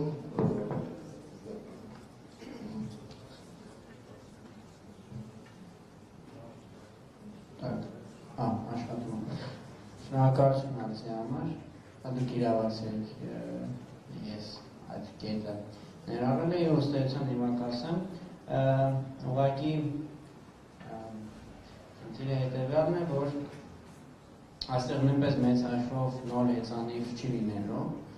Առաջին հերթին, որ Հայաստանը պետք է անի, բանակի վերստեղծումը, վերաշինումն է։ Այսինքն, այդ առաջին հասկիցա թվում է արտաթեմատիկ, իրականում ինքը խիստ թեմատիկ է, ես պատահական չէի հենց այդ եզրակացություններից բաժնում ներառել, այսինքն, որ Ադրբեջանի տարածքի եւ Ադրբեջանի համար առհասարակ մրցակցություն է գնալու տարածաշրջանային դերակատարների ակտիվ պայքարը եւ վերջում գրել էի իսկ Հայաստանը, որովհետեւ նման տարածաշրջաններում փոթորկալից եւ նաեւ այսինքն պրոքսի ազդեցություն կրող տարածաշրջաններում, ինչպես առաջներում, ասենք Մերձավոր Արևելքն է, Սիրիան էր, հիմա էլ է, նաեւ հիմա Հարավային Կովկասն է դարձել, որպեսզի մանրադրամ չդառնաս, պետք է լինես գործոն, իսկ այս օրինակ տարածաշրջաններում առաջին հերթին ուժային։ Խնդիրը հետեւյալն է, որ հաճախ քարոզչական մանիպուլյացիա է կատարվում, ասելով, որ դե մենք ինչքան էլ մեր բանակը վերաշինենք, մեկ է որ Թուրքիայի բանակին չենք հասնելու, մենք գործընկեր շեշտեց, որ մինչև 1 միլիոն թուրքական բանակը կարող է մոբիլիզացվել։ Սա իրոք մանիպուլյացիա է, որովհետև եթե դու ունես մարդունակ բանակ, թեկուզ փոքրականակ, դա քեզ արդեն քանակականիզած որակական ֆորմա է տալիս մեծացնելով կշիռը։ Այդ կշիռի հաշվին դու կարողանում ես դաշնակիցներ ձեռք բերել, նրանց հետ մաքսիմալ իրավահավասար հարաբերությունների մեջ լինել եւ այլն։ Այսինքն առնվազն ես հիմա խնդրեմ Վարոժանը Գեղամյան նույնպես պատասխանի արդեն, բայց ես այսպես եմ տեսնում լուծումը, ներողություն, եթե ես ինքն հիասթափվեցի, որտեղ ոչ մի նոր բան ես չասացի, այն որ Հայաստանի պետք է բանակ, այսինքն մտածող մարդկանց համար հասկանալի է, բայց դա է իմ պատասխանը։ Ես հավելեմ, բնականաբար Էդգարի ասածը գլխավոր նախապայմանն է առանց որի ոչինչ չի լինում, բայց եթե խոսենք, պատկերացնենք, որ հրաշք է կատարվում եւ մենք նորից սկսում ենք աշխատել այդ ուղղությամբ, սկսում ենք աշխատել Հայաստանի սուվերենություն վերադարձնելու ուղղությամբ։ Կան առնվազն այս պահին երևացող շատ հստակ 3 ուղղություններ, որոնք հնարավորություն են տալիս եթե ոչ լիարժեք զսպել, ապա առնվազն նվազեցնել թուրքական այսպես ճնշումը Հայաստանի վրա։ Դրանցից առաջինը եւ որի մասին կարծում եմ պարոն Ոսկանյանը կխոսի իր ելույթում, բնականաբար Իրան-Հայաստան ռազմավարական համագործակցության իսկապես ռազմավարական մակարդակի բերումն է։ Դրա տարբերակներից մեկը սա բնականաբար զուտ վերլուծական գաղափար է, ոչ թե քննարկված որևէ ծրագիր, օրինակ Սյունիքում հայ-իրանական համատեղ անվտանգության գործոստեղծումն է։ Լիարժեք այսպես իրականանալի նախագիծ, որի ուղղությամբ հետևական աշխատանքը կարող է դրական արդյունք ունենալ, ինչու, որովհետև կա իրանական կողմից նման ավտակ։ Սա մեկ կիրառական բան է, որը ինչպես տեսնում եք չի արվում, ես գրեթե բոլոր լսարաններն օգտագործում եմ սա շեշտելու համար, Հայաստանի Հանրապետության նորանշանակ արտգործնախարարը 2020 թվականի նոյեմբերի 16-ին նշանակվել է արտգործնախարար եւ առաջին զանգը իր իրանցի գործընկերոջը արել է դեկտեմբերի 24-ին։ Այսինքն մեկ ամիս 10 օր անց, որում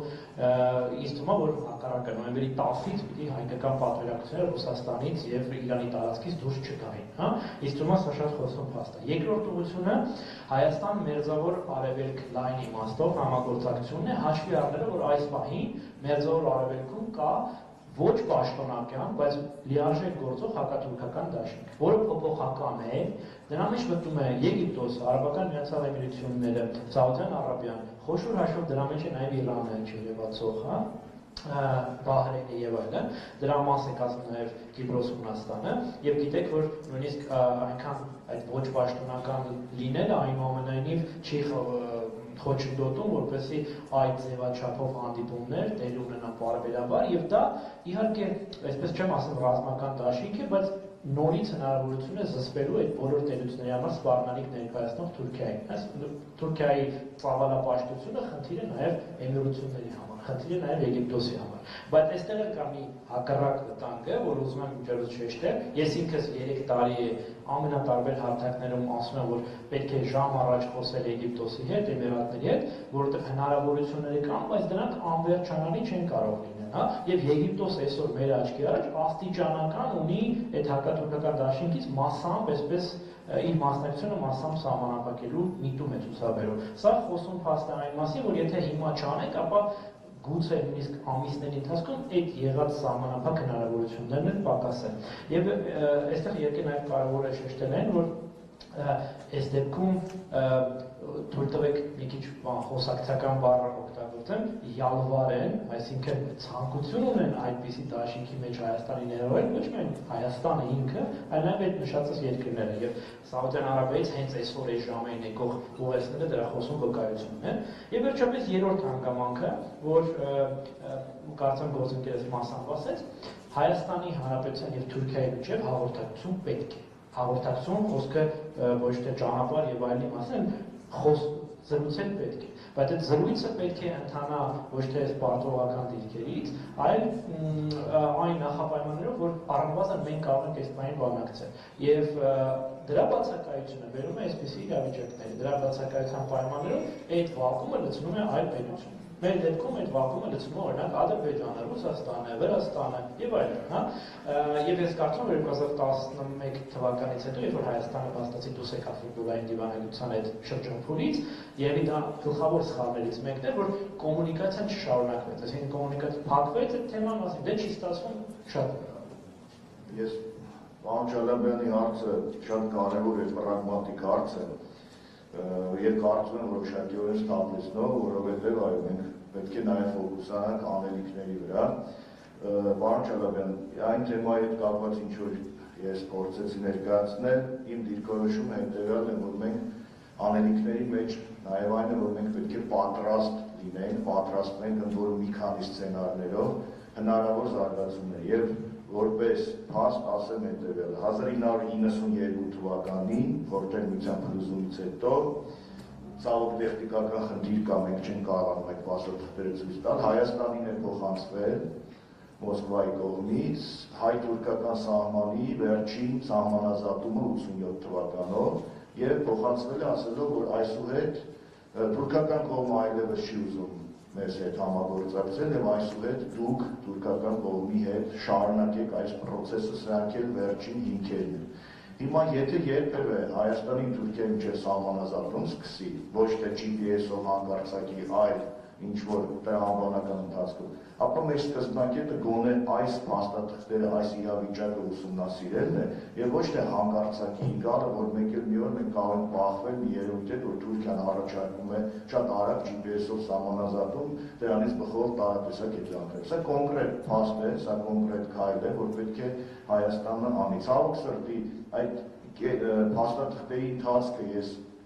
փորձել էի գտնել, մակագրված էր արդեն լուսահոգի ժամանակի Հայաստանի փոխնախարարին, արտգործ փոխնախարարին Արման Նավասարդյանին, իր մայից կարճ ժամանակ հետո իր հետ զրուցել եմ, թե ինչպես է եղել Հայաստան-Թուրքիա սահմանազատման հարցը, պարոն Նավասարդյանը ասում է, որ ընդհատվել է, ինչ-որ պրոցես սկսել եւ ընդհատվել է։ Սա մեր առջև այսպես ասած ծառացած խնդիր է։ Օրինակ սրա շուրջ որոշակի քայլեր անել, ծրագրեր մշակել, հասկանալ, սպասել, թե երբ է սկսվելու այդ process, որ մենք process-ին մասնակցենք պատրաստված։ Շնորհակալություն, դուք արձագանք ունեք, հա, պարոն Ջալաբյան։ Եթե սկսեմ արձագանքել։ Շատ այլ հարցեր։ Խնդրեմ։ Միկրոֆոն ձեզ։ Հայաստանից դուրս հասկացանք ինչ է պետք անել, Հայաստանի ներսում ինչ է պետք անել։ Ես նկատի ունեմ ինչ ինստիտուցիոնալ կարողություններ պետք է զարգացնել, ինչ հզորություններ պետք է ավելացնել, որ մենք կարողանանք խոսակցությունները բաղել։ Ձեր հարցի պատասխանը շատ կարճ կարող եմ տալ մի նախադասությամբ, բայց կարող է մեր խորհրդաժողովի այսպես լոզունգներից դուրս գա, չլինի գիտագործնական, լինի ավելի շատ քաղաքական եւ քաղաքացիական։ Հայաստանին պետք է կոմպետենտ պետական մտածողություն ունեցող իշխանություն բոլոր ոլորտներում, որպեսզի թեկուզ այս թուլացած իրավիճակում վերագնահատել ուժերը եւ այսպես ասած գույքագրել վտանգները ու անել համապատասխան քայլեր։ Ես կարծում եմ դրա պոտենցիալը կա, փոքր պետությանը բնորոշ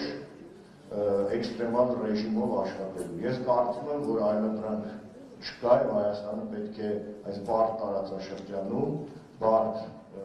իրավիճակում իր ռեսուրսներով կարողանա վերագնահատել իրավիճակը եւ անել քայլեր։ Սա ոչ թե ուղղակի լոզունգ է կամ ուղղակի խոսքեր են, այլ ես ձեր հարցին ուղիղ պատասխանում եմ համակարգված աշխատանք բոլոր ոլորտներում, հատկապես ստրատեգիական եւ պետական մոտեցում դրան, պետական հոգացություն այդ ոլորտներին, ինչը որ մենք տեսնում ենք, որ չկա։ Եթե չկա պետական հոգացություն համապատասխան ստրատեգիական ոլորտներին, ապա դիմագրավել բնականաբար շատ բարդ է։ Մենք իսկին բացման խոսքում ասացին, մասնագետները, փորձագետները իրենց զենքերը վայր չեն դնում, շարունակում են աշխատել, բայց փորձագետներն առանց պետության ու պետականության իրենց պայքարը ինչ-որ պահի կվերածվի Դոն Կիխոտյան պայքարի։ Դրա համար փորձագետներն ու պետականությունը իրար հետ կարծում եմ դա ամենալավ բանաձևն է, որ կարող է լինել։ Իսկ հայ ժողովրդի պատմության, որ մենք նայում ենք, միշտ էլ այս բարդ տարածաշրջանում այդպիսի ռեժիմով աշխատելով հասել ենք լուծումների։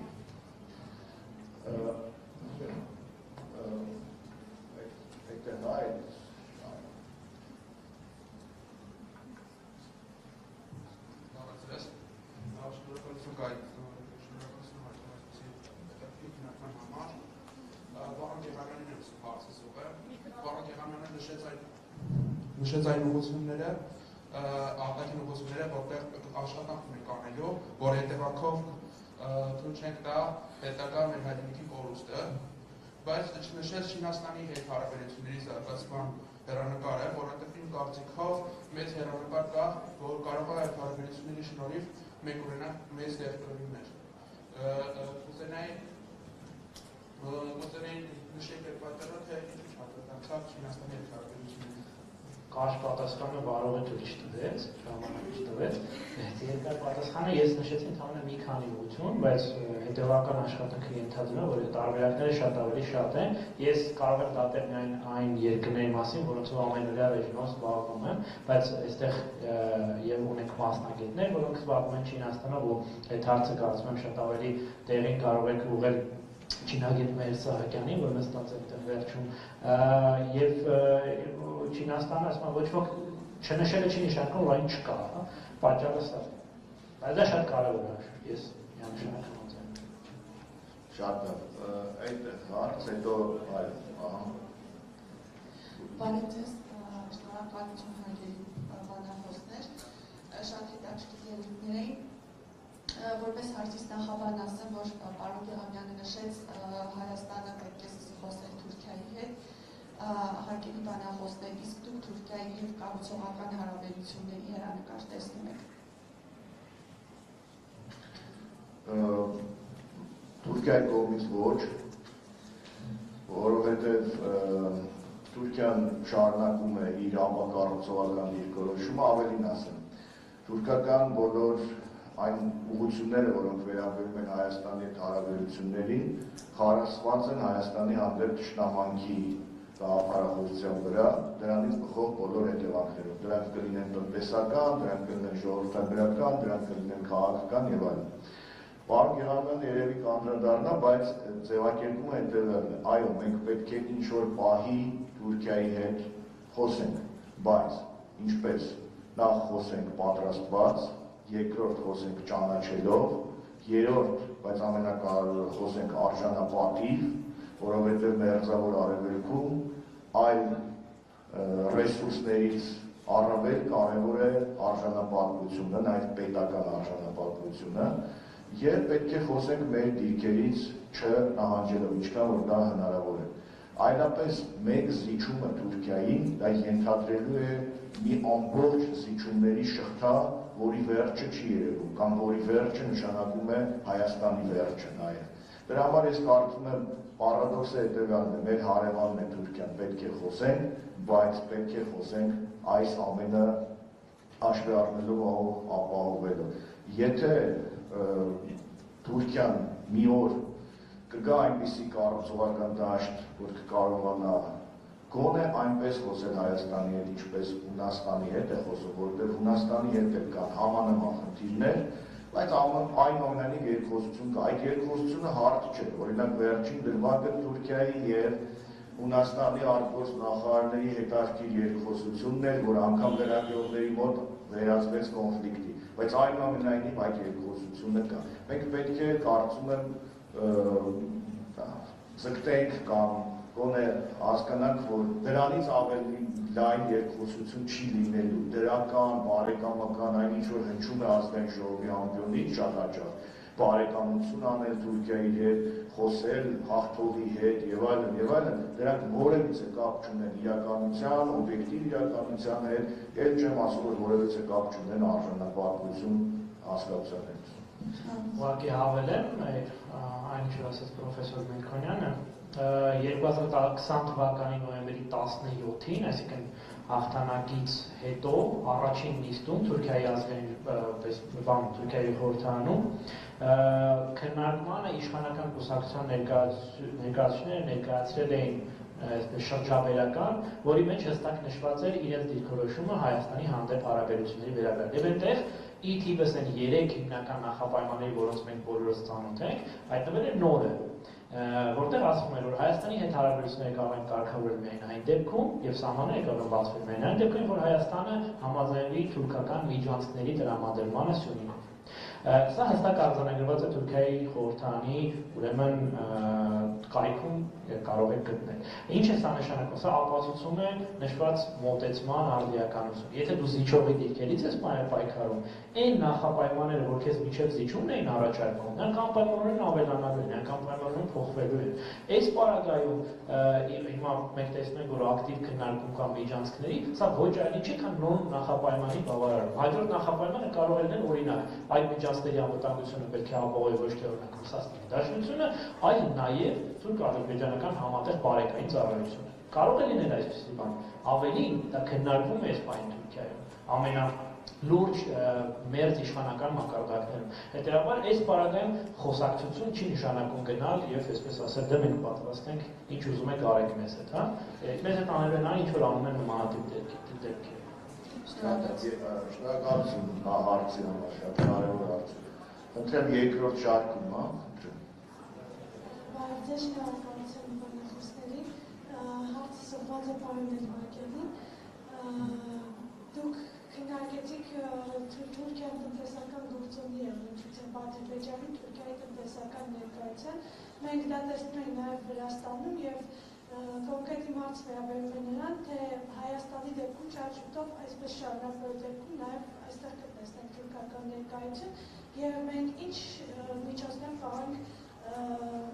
այսպես ասած կանխել թուրքական ներկայ տնտեսական էքսպանսիան։ Շնորհակալություն։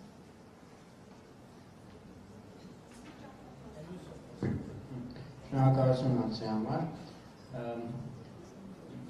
Դա կանխող գործոն էին հայկական սուվերեն բանակը եւ սուվերեն սահմանները Ջաբրայլով անցնող, ուսի ձեր մտահոգությունը ճիշտ է, քանի որ դրանք չկան, այդ ասպարեզը ինքնիշխանության մեծացել է, հետո հասել է ազգային կապիտալին։ Այո, այս բանին պարարտ կա, որ համագործակցությամբ Հայաստանում արդեն իսկ գործող ազգային կապիտալի, որը կվերածվի, այսինքն կոմպրատորական կապիտալի, այսինքն ուղեկցորդ կլինի օտարերկրյա մեծ կապիտալի համար դեպի մեր երկիր, մենք կտեսնենք այն, ինչ որ տեսնում ենք Վրաստանում, ես Վրաստանի մասնագետ չեմ, բայց այսինքն գոնե լուրերի մշտադիտարկումը թույլ է տալիս մի փոքրիկ հավելում անել, որ հաճախ հայկական դաշտում ընկալվում է Վրաստանում թուրքական ներկայությունը զուտ սահմանափակված Աջարիայով, բայց դա բնավ այդպես չէ, 3 Աջարիայից էլ բավականին արևելք են գնացել։ Ինչ պետք է անել, ձեր հարցը գալիս հանգում է իրականում պարոն Քերոբյանի հարցին, որին դեպ ես ուզում էի անել, արձագանքել, հիմա այսինքն եթե փորձեմ երկուսը մեկում համատեղել եւ ի շարունակում են, այսինքն պարոն Քերոբյանի տված հարցին պարոն Մելքոնյանի պատասխանին, որ պետք է լինեն, այսինքն բանիմաց ու ազգային ներհայեցողություն ունեցող իշխանություններ, ես էլ փորձեմ մատնանշել, այսինքն մնացածի անելիքը, որովհետեւ դրա վրա է խարսխված նաև մեր այս միջոցառման էթոսը, այսինքն մենք համարում ենք, որ եթե չի արվում պետականորեն, ապա քաղաքասարակությունը պիտի անի իր հերթին, խնդիրն այն է, որ Հայաստանում իրապես, այսինքն մենք քաղաքասարակության խնդիր ենք ունեցել, որովհետև տրադիցիոն կերպով այն պիտի ներքևից վերև աճի, օտարլեզվով ասած grassroots, բայց մենք 91 եւ 98 թվականից տեսել ենք, որ ուղղակի աճեցվել է դրսի բաներով, ազդեցության բաներով, գործոններով, մի զուգահեռ պարալել, այսինքն էլիտայի համակարգ, որը 18 թվականին փոխարինեց ազգային էլիտային։ Հիմա ասեմ ժամանակը սխալ կլինի, որտեղ դեռ 3 էր ժամանակը, դեռ 91 թվականին էր ժամանակը, բայց միևնույն է, դեռ պետք է որ իրական այդ օտարվար ասած grassroots քաղաքացիական հասարակությունը կայանա եւ կարողանա այս թեմաները անգամ քաղաքական անբարենպաստ միջավայրի պայմաններում հաղորդակցելի դարձնել այս զարգացումների համար եւ նաեւ այսինքն լոբինգով զբաղվել ով էլ որ լինի, այս բանի դե ֆակտո իշխանությունների դեմ։ Շնորհակալություն, խնդրեմ հայ սուրբին տանք։ Այո, խնդրեմ,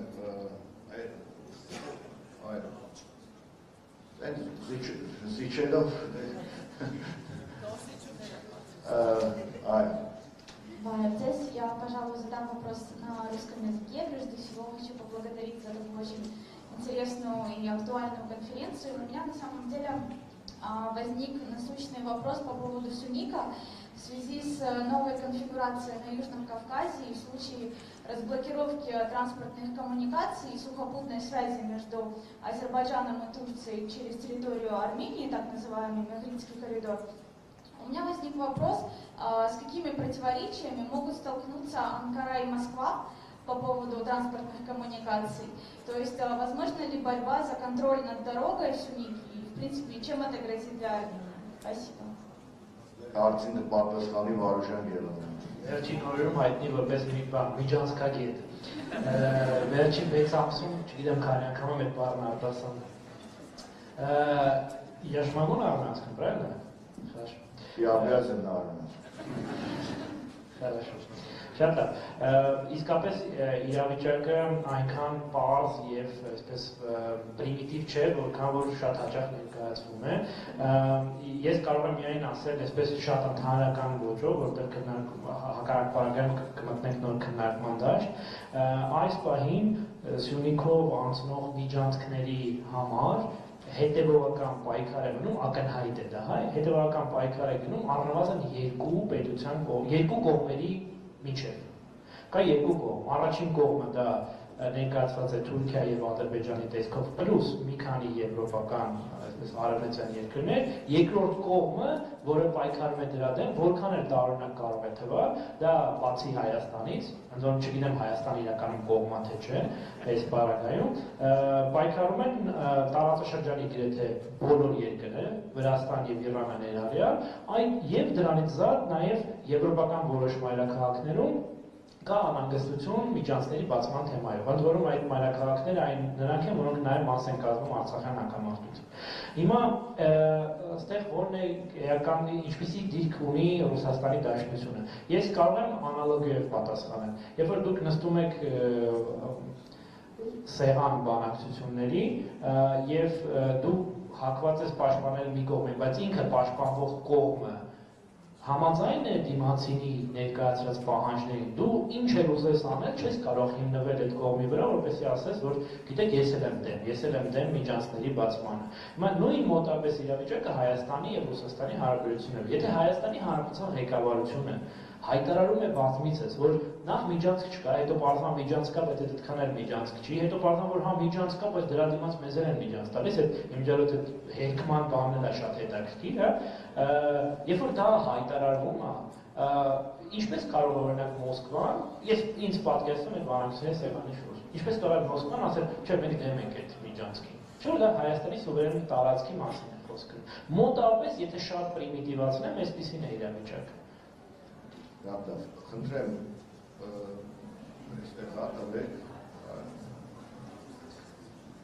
Նախ շնորհակալություն նման գիտաժողով իրականացնելու համար, հարցս ընդհանուր կլինի, նախ վաղ ապրիլի 24-ին դրան ուզեցի անելել այս հարցին, ինչ հարցը բեր մի քանի օրինակներ, դարաշրջանում մենք պայքար ենք, դե ինչպես նկատեցինք, Թողոմոն Թերերս մանես Թայլանդի տեղոցա բերում դատավարություն, Սփյուռքում Ասալան էր պայքարում պահանջատիրության համար, տեղոցա Փարիզում գործողության դատավարությունը, անկախությունից հետո շարունակել են դիվանագիտական պայքար եւ Սփյուռքում խաղաղությունների միջոցային պայքարում։ Ձեր կարծիքով վերջնական մենք պայքարի այդ արդյունքի երբ իրականանա հասարակը ոչ գիտական անձիկ Իսրայելը պետության օրինակն են բերում, իսկ ձեր կարծիքով ինչպես վերջնական կհասնենք մեր պահանջատիրության հաղթանակին։ Ինչպես կհասնելը մի քիչ բարդ է, բայց ես կարծում եմ կարող ենք գոնե ֆիքսել, թե ինչի ենք ուզում հասնել, իսկ ինչպես ըստ իրավիճակի եւ ըստ խաղի կանոնների փոփոխության կարծում եմ մենք էլ պետք է որոշակի սրբագրումներ անենք մեր մարտավարության մեջ, որովհետեւ այդ մեթոդները, որով մենք պայքարում ենք անցյալ դարի 70-ականներին, միգուցե հիմա կարելի է վերախմբագրել ավելի նոր մեթոդներով, դրանք հավելել, ամբողջացնել։ Ինչ վերաբերում է մենք ինչ ենք ուզում, ես կարծում եմ մենք առնվազն երկու թիրախ պետք է հստակեցնենք։ Մենք ուզում ենք մի բան, որ քաղաքակիրթ աշխարհը ճանաչի ցեղասպանությունը որպես համամարտկային չարիք, ունենալով նպատակ կանխող, կաշկանդող նշանակություն ունենա ցեղասպան մտածողություն ունեցող պետությունների համար, որովհետև դա տրիվիալ ճշմարտություն է, որ ցեղասպանության չդատապարտումը, խրախուսումը առաջ է բերում նոր ցեղասպանությունների, որպես դրա ամենահայտարքիր ձև կամ ապացույց Հիտլերի հայտնի խոսքն է, որ 40-ականներին ձեռնարկելով հոլոկոստը նա հղում էր անում 15 թվականի ուրացման, ասելով թե հիմա ով է հիշում հայերի կոտորածը եւ ով է մեզ դատապարտելու հրեաներին կոտորելու համար։ Այն Հիտլերի շարունակողը կարող է լինել Իլհամ Ալիևը, օրինակ, որը չդատապարտված ցեղասպանությունից ոգևորվելով իրականացրեց հերթական ցեղասպանական արարք։ Այսինքն Հայաստանը որպես առաջամարտիկ դրոշակակիր, ցեղասպանությունը որպես համամարտկային չարիք դատապարտելու համար։ Եվ կարծում եմ Հայաստանը այդ դրոշը վերցրել էր, որ մենք ուղղակի ընդհանրապես դատապարտում ենք բոլոր ցեղասպանությունները որպես համամարտկային չարիք, կոչ անելով քաղաքակիրթ աշխարհին զսպող մեխանիզմներ կիրառել։ Իսկ երկրորդը մեր թիրախը դա հանցագործ պետության կոնկրետ Թուրքիայի կողմից փաստի ճանաչումն է, ինչը այս պարագայում խիստ անիրականանալի է, որովհետև այսօրվա Թուրքիայի նախագահը չի թաքցնում իր ցեղասպան հակումները, շարունակելով այդ քաղաքականությունը, բայց մեր թիրախը եւ թուրքական հակումները իհարկե տարբեր են։ Ես կարծում եմ, որ մյուս թիրախը պետք է լինի Թուրքիա պետության կողմից փաստի ճանաչումը, դա կլինի քանի տարի հետո, դա ինչի հետևանքով կլինի, բայց դա մեր թիրախն է։ Ինչքան է որ դա անիրականանալի թվա, բայց դա մեր թիրախն է։ Հանցագործը պետք է ընդունի իր մեղքը։ Եվ տեսեք, մարդկության պատմությանը զուգահեռ միշտ ցեղասպանություններ եղել են։ Բայց այն պետությունները, որոնք իրենց մեջ ուժ են գտել եւ դատապարտել են իրենց ձերբազատվել են ցեղասպան պետություն պիտակից։ Ու եվրոպական բաղը հիշել Ֆրանսիային։ Ոչ ոք Ֆրանսիային չի ասում ցեղասպան պետություն, ոչ էլ Գերմանիային է ասում ցեղասպան պետություն։ Ցեղասպան պետությունը Թուրքիան է եւ Ադրբեջանը, որը շարունակում է հերքել պահելով այդ ցեղասպան պետության պիտակը։ Կարծում եմ մեր պայքարի մեթոդներից մեկն էլ հենց դա պետք է լինի, ավելի մաչելի լեզվով հասկացնելով հասարակությանը, համաշխարհային եւ կոնկրետ մեղավոր պետության։ Շատ բարդ երկար թեմա է, դրա համար դուք տվեք այսքանով սահմանափակվել, խնդրեմ Էդգար, դու ես կարճ Ես ընդհանրապես ի հավելում նվագի այդ ամեն ինչի մետաֆիզիկան, ձեր ասածին հասնելու համար առաջին հերթին պետք է գալ այն գիտակցությանը, որ պատմությունը չի ավարտվում, որ պայքարը ամենօրյա է։ Ցավոք սա abstract լիսոփայություն չի։ Մենք սրա հակառակ երևույթը խնդիրը տեսնում ենք այսօրվա Հայաստանի հասարակության մեջ, որ մոտապես ընկալում է այսպիսին է, որ պահանջատիրությունից պետք է ձեռք քաշել, որովհետև հասկանալի է Հայաստանի արևմտյան հատվածը, այսինքն Թուրքիան է այդտեղ, մենք շանս չունենք իրենց դեմ, արևելյանը դե պահում էինք, բայց պարտվեցինք, հիմա ասենք թող ռուսները այնտեղ, իսկ մենք էլ հանգիստ այս ՀՀ-ի տարածքում միջազգային ճանաչված մեր համար խախանդ ապրենք։ Սա իրականում նոր ակավիթներ, նոր ցեղասպանություններ բերող մոտեցում է, ծայրի սարսխալ, հատկապես որ այս ՀՀ տարածքներն այդպես իվերուս մշտապես հայաբնակ մեզ տրված տարածք չէ, երբ պրոֆեսորներ զեկուցում հին տոպոգրաֆիկ քարտեզներ էին, այնտեղ տեղանունների ջախջախից մեծամասնությունը, այսինքն թուրքերեն մասի չէր գրած Ուրուխանլու էր գրած, Արտաշատ չէր գրած, Համալու էր գրած եւ այլն։ Այսինքն այս տարածքի, այսպես ասենք, վերահայաստանացումը եւ այստեղ հայկական քաղաքական պրոյեկտի գոյությունը նույնպես հարյուրամյակների պայքարի արդյունքում է եղել։ Բայց էթոսը ձեր ասածին հասնելու համար, որ հայկական հասարակությունը գիտակցի, որ ամենօրյա պայքար է, ինչպես իդեպ ձեր նշած սուբյեկտները, այսինքն հիշատակից ասալան, այլ օրինակներ, սա է բանալին։ Շնորհակալություն, եւ քանի որ մենք մյուս ռեգլամենտը պահպանելու խնդիր ունենք, հիմա ասիրով ձայնի տամ հայ սուրբի արծի համար, հետո հասկանանք ինչպես ենք ամփոփում շարունակելու ակնկալիքով։ Հարցը շատ կարճ են ձևակերպելու, ըստիս հայոց ցեղասպանության մեր լավագույն պատասխանը պիտի լինի անկախ, արդար, հզոր եւ արժանապատիվ Հայաստանի ստեղծումը եւ հայրենիքակենտրոն քաղաքականության վարումը։ Ուզում եմ շատ, պարզապես չեմ ուզում շատ խորանալ, բայց հարցս հետեւյալն է։ Մեր ժողովրդի մեծ մասը ապրում է Սփյուռքում, Սփյուռքը բազմաշերտ է եւ ոչ միօրինակ,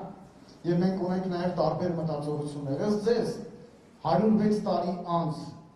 ցեղասպանության հարցում մենք ունենք նույն մտածողությունը, թե մտածողության տկարացում կա։ Մենք, այսինքն Սփյուռքում ապրող կամ Հայաստանում ապրող մարդը, որը 4-5-րդ սերունդն է, նույն զգացողությամբ է ապրում, ինչ որ 60-ական թվականների հայը 65 թվականին, որ շարժումը սկսվեց, թե մենք արդեն փոխել ենք, մեզ համար այս հարցը դարձել է նաև ինչ որ առումով երկրորդական։ Ուզում եմ ձեր կարծիքը իմանալ։ Շնորհակալություն։ Ես շատ հակիրճ պատկերացումը շարադրեմ։ Դուք ասում եք տկարացում, պատկերացնել, ինձ թվում է կա արդիականացման խնդիր։ Այսինքն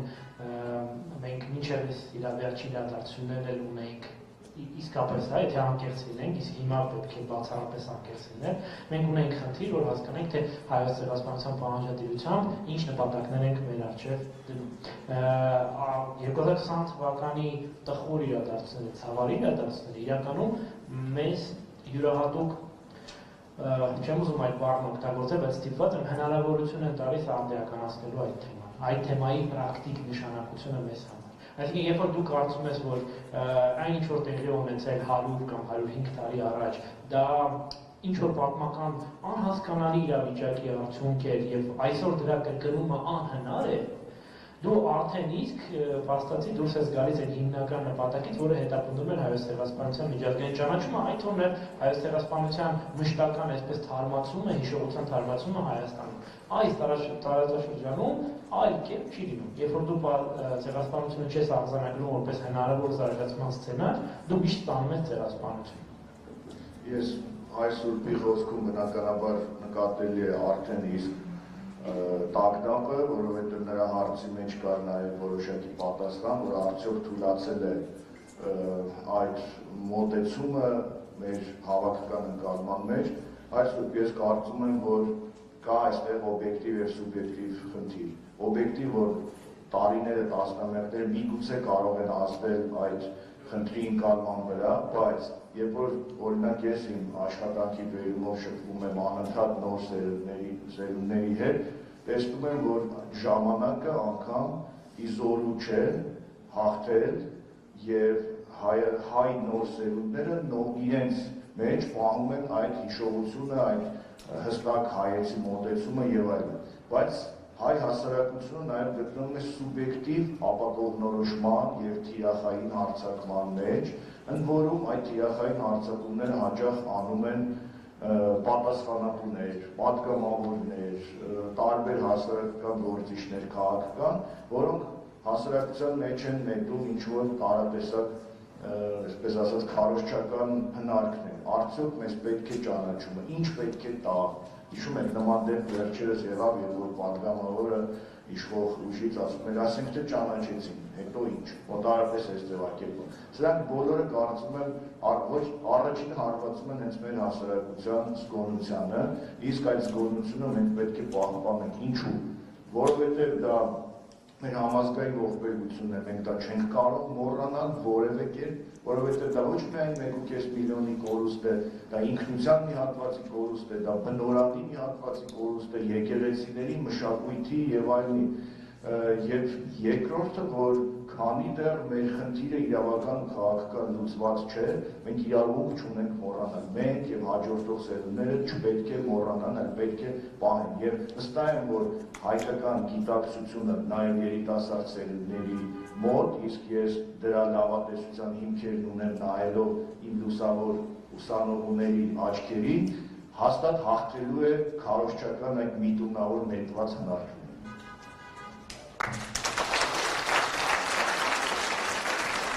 Ես ուզում եմ շնորհակալություն հայտնել եւ առաջարկել 15 րոպե սուրճի ընդմիջում